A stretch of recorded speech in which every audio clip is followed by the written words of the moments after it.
അപ്പോൾ ഇതിൽ ഞാൻ എൻ്റെ ഗവേഷണം ഈ പറഞ്ഞ പോലെ എഞ്ചിനീയറിംഗ് ആണ് എൻ്റെ ഫീൽഡ്. പക്ഷേ ഞാൻ റിസർച്ച് ചെയ്തുകൊണ്ടിരിക്കുന്ന കാർഡിയോളജിയിലാണ്. ഞാൻ ആക്ച്വലി എൻ്റെ സ്റ്റോറി ജസ്റ്റ് ഒരു എങ്ങനെയാണ് ഇവിടെ എത്തിപ്പെട്ടതിൽ ജസ്റ്റ് ക്വിക്കായിട്ട് പറഞ്ഞത്. ഈ ഒരു സയൻറ്റിസ്റ്റ് ആവണം എന്നുള്ളൊരു ആഗ്രഹം ആക്ച്വലി ഞാൻ 5ാം ക്ലാസ്സിലൊക്കെ സ്കൂളിൽ പഠിക്കുന്ന സമയത്ത് എൻ്റെ മനസ്സിൽ കുടുങ്ങിപ്പോയിട്ടുള്ളൊരു ആഗ്രഹമാണ്. അതിനൊരു റീസൺ എന്ന് പറഞ്ഞാൽ നമ്മൾ 5ാം ക്ലാസ്സിൽ എത്തുന്ന സമയത്താണ് ഈ സയൻസ് പുസ്തകങ്ങളിൽ ഐസക് ന്യൂട്ടൻ്റെയും അതുപോലെ ഗുട്ടൻബർഗിൻ്റെ ഒക്കെ ഫോട്ടോസ് വെച്ചിട്ടുള്ള ടെക്സ്റ്റ് ബുക്ക് ഞാൻ കണ്ടു തുടങ്ങും. ഇപ്പം നമ്മൾ മരണപ്പെട്ട് കഴിഞ്ഞാൽ അല്ലെങ്കിൽ നമ്മൾ ഇവിടുന്ന് പോയി കഴിഞ്ഞാൽ നമ്മുടെ വർക്ക് ഒരു കാലം നൂറ്റാണ്ടുകളോളം ഒരാൾ ഓർമ്മിച്ചെടുക്കണം എന്നുണ്ടെങ്കിൽ ഒരു വഴി എന്ന് പറയുന്നത് ഒരു സയൻറ്റിസ്റ്റായി മാറുക എന്നുള്ള ഒരു ഫാൻറ്റസി തോട്ട് എന്നാണ് ഒരു സയൻറ്റിസ്റ്റായി മാറണം എന്നുള്ള ഒരു തോട്ട് എൻ്റെ മനസ്സിൽ വരുന്നത്. പക്ഷെ ഏത് വിഷയം എങ്ങനെ ചെയ്യണം എന്നുള്ളതൊക്കെ പിന്നീട് പ്രോഗ്രസീവ്ലി ആണ് വരുന്നത്. അതിന് എൻ്റെ അധ്യാപകസും അവരൊക്കെ ഒരുപാട് ഹെൽപ്പ് ചെയ്തിട്ടുണ്ട്. അതിൽ മാത്തമാറ്റിക്സ് ആയിരുന്നു എനിക്ക് ഏറ്റവും ഇഷ്ടപ്പെട്ട സബ്ജക്റ്റ്. അതുകൊണ്ട് ഒരു മാത്തമെറ്റീഷ്യൻ ആവണം എന്നായിരുന്നു പിന്നീട് ഒരു ഹൈസ്കൂൾ ലെവലിൽ എത്തുന്ന സമയത്ത് ഞാൻ കൂടുതൽ ഫോക്കസ് ചെയ്യുന്നത്. അപ്പോൾ അതിന് വേണ്ടിയിട്ട് എക്സ്ട്രാ അവേഴ്സ് സ്കൂളിലെ വർക്കും കാര്യങ്ങളും കഴിഞ്ഞിട്ട് രാത്രി അറൗണ്ട് ഒരു 12 to 2 o'clock in the night ഞാൻ എക്സ്ട്രാ മാത്സ് ബുക്സ് കാര്യങ്ങളെല്ലാം വായിച്ച് അങ്ങനെ കുറച്ച് മാത്തമാറ്റിക്കൽ നോളജസ് ആണ് ഞാൻ ഡെവലപ്പ് ചെയ്തത്. ഇപ്പോൾ ബയോളജിയിലോട്ട് ഇപ്പോൾ റിസർച്ച് ആണെങ്കിൽ ഞാൻ ആക്ച്വലി ഒരു മാത്തമെറ്റീഷ്യനാണ് ബൈ ബിഹൈൻഡ്.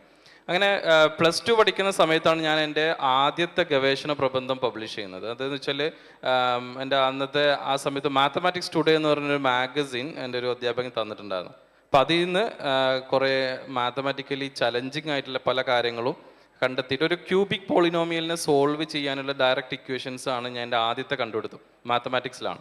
അത് ഞാൻ +2 പഠിക്കുന്ന സമയത്ത് മാത്തമാറ്റിക്സ് ടുഡേ എന്ന് പറഞ്ഞൊരു ജേണലിനെ അതിൻ്റെ എഡിറ്റർക്ക് അയച്ചു കൊടുത്ത് അത് പബ്ലിഷ് ചെയ്ത് വന്നു. പിന്നീട് ഈ മാത്തമാറ്റിക്സ് ആക്ച്വലി ഒരു തിയറിറ്റിക്കൽ മാത്തമാറ്റിക്സ് അത്രത്തോളം ഇൻട്രസ്റ്റിംഗ് ആയിട്ട് എനിക്ക് തോന്നിയില്ല. അങ്ങനെയാണ് അപ്ലൈഡ് മാത്തമാറ്റിക്സിലോട്ട് ഞാൻ എൻ്റെ റിസർച്ച് പതിയെ കൊണ്ടുപോകുന്നത്. അങ്ങനെ മദ്രാസ് IIT-യിൽ PhD-ക്ക് അഡ്മിഷൻ കിട്ടിയ സമയത്താണ് അൺഫോർച്ചുനേറ്റ്ലി എൻ്റെ ഫാദർ ഹാർട്ട് അറ്റാക്ക് വന്നിട്ട് മരണപ്പെട്ടു പോകുന്നത്. അപ്പോൾ ആ സമയത്താണ് ഈ കാർഡിയോവാസ്കുലർ ഡിസീസ്, കാരണം he was actually healthy. Father നമ്മുടെ ഭയങ്കര ഇൻട്രാക്ട് ചെയ്തിട്ട് ഒരു നൈറ്റിൽ പെട്ടെന്നാണ് ഫാദറിൻ്റെ ഈ ഇൻസിഡൻറ്റ് ഉണ്ടാകുന്നത്. അങ്ങനെയാണ് ഞാൻ ആ സമയത്ത് തന്നെ നാഷണൽ ഇൻസ്റ്റിറ്റ്യൂട്ട് ഓഫ് ഹെൽത്ത് എന്ന് പറഞ്ഞ NIH-ൻ്റെ US-ൻ്റെ ഒരു ഗ്രാൻഡും ആ സമയത്തിനാണ് കോയിൻസിഡൻ്റലി ലോഞ്ച് ചെയ്യുന്നത്. എന്ന് വെച്ചാൽ ഈ ഹൃദയരോഗങ്ങളുമായി ബന്ധപ്പെട്ട റിസർച്ചിന് വേണ്ടിയിട്ട് ഗവേഷണങ്ങൾക്ക് അവർ ഫണ്ട് സാങ്ഷൻ ചെയ്യുന്നത്.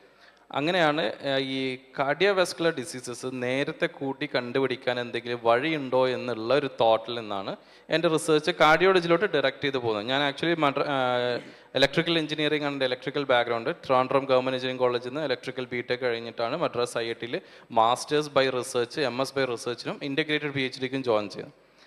അങ്ങനെ മാത്സ് ആയിരുന്നു എൻ്റെ സ്ട്രെങ്ത്. ഈ മാത്തമാറ്റിക്കൽ കോൺസെപ്റ്റ്സ് ഞാൻ ബയോളജിയിലോട്ട് അപ്ലൈ ചെയ്ത് തുടങ്ങിയിട്ടാണ് ഈ ബ്ലഡ് വെസൽസിൽ ഉണ്ടാകുന്ന മാറ്റങ്ങളും അത് കണ്ടുപിടിക്കാൻ വേണ്ടിയിട്ടുള്ള സെൻസേഴ്സും തുടർന്ന് അത് ഉപയോഗിച്ചുള്ള ഡിവൈസസും ഡെവലപ്പ് ചെയ്യുന്നതും ആ ഒരു കാർഡിയോളജി ലൈനിലോട്ട് എൻ്റെ റിസർച്ച് കംപ്ലീറ്റ് ആയിട്ട് ഫോക്കസ് ചെയ്യുന്നതും ഇപ്പോൾ സർജറി അടക്കം അനിമൽസിൽ ഹ്യൂമൻസിൽ എക്സ്പെരിമെൻറ്റ്സ് അടക്കം ലൈവ് ഹാർട്ടിൽ സർജറി ചെയ്യുന്ന രീതിയിൽ ഞാൻ ആ ഒരു ഇതിലോട്ട് മാറ്റിയെടുക്കുന്നത്. അപ്പോൾ ഇതിൽ ഏറ്റവും ഫോക്കസ്ഡ് എന്ന് പറയുന്നത് എൻ്റെ പണ്ടിട്ടുണ്ടായിരുന്ന ആഗ്രഹമാണ്. ആ ഒരു ഇൻസിഡൻറ്റ് ഞാൻ ഈ ലൈനിലാണ് എന്ത് ചെയ്യുന്നു കൊണ്ടുവന്ന് ഈ ഒരു റിസർച്ച് ഡൊമൈനിലോട്ട് എത്തുന്നത്. ഇതിൽ റിസർച്ചിൽ താങ്കൾ പറഞ്ഞ പോലെ ഒരുപാട് ഓപ്പർച്യൂണിറ്റീസ് എന്ന് പറയുന്നത് നമ്മുടെ പാഷനാണ്. നമ്മൾ എത്രത്തോളം നമുക്ക് അതിലോട്ട് താല്പര്യമുണ്ട് എന്ന് വെച്ചാൽ എൻ്റെ വർക്ക് എന്നൊക്കെ പറഞ്ഞാൽ ഏകദേശം ഒരു 16 to 18 hours ഒക്കെയാണ് ഞാൻ ഒരു ദിവസം വർക്ക് ചെയ്യുന്നത്. ചില ദിവസം വർക്ക് ചെയ്യത്തേയില്ല, ചുമ്മാ കിടന്നുറങ്ങും. അല്ലെങ്കിൽ ചില ദിവസങ്ങളിൽ നൈറ്റ് അടക്കം രാത്രി 2 മണിക്കൊക്കെയാണ് എക്സ്പെരിമെൻറ്റ് ചെയ്യാൻ വേണ്ടിയിട്ട് പോകുന്നത്. അപ്പോൾ ആ ഒരു പാഷൻ ഓറിയൻറ്റഡ് ആണ് റിസർച്ച് എന്ന് പറയുന്ന ഫീൽഡ്. നമ്മളൊരു ഡിഗ്രിക്ക് വേണ്ടിയിട്ടോ അല്ലെങ്കിൽ ഒരു ജോലിക്ക് വേണ്ടിയിട്ടോ നിങ്ങൾ റിസർച്ചിലോട്ട് ഫോക്കസ് ചെയ്യുകയാണെന്നുണ്ടെങ്കിൽ you will not be able to survive. കാരണം റിസർച്ച് എന്ന് പറഞ്ഞാൽ ഈ വേർഡ് പറയുന്ന പോലെ തന്നെ റീസേർച്ച് ആണ്. പലതും നമ്മൾ കണ്ടുപിടിക്കുന്നത് തെറ്റിപ്പോവും.